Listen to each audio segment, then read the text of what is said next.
Guys, I got a 2020 Chevy Malibu. I'm going to show you how to replace the cabin air filter. First, you're going to open this. Next, you're just going to push this part in and drop it down a bit. Next, we're going to pull this piece right here,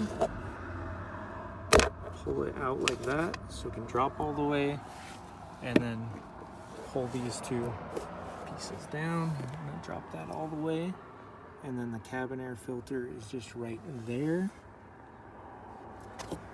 right here.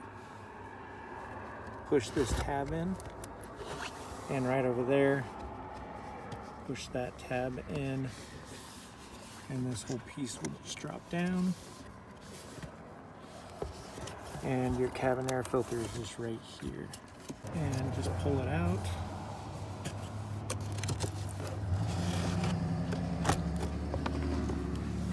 And that's how you get it out. When you put it back in, just make sure that the airflow is pointing down when you put it back in.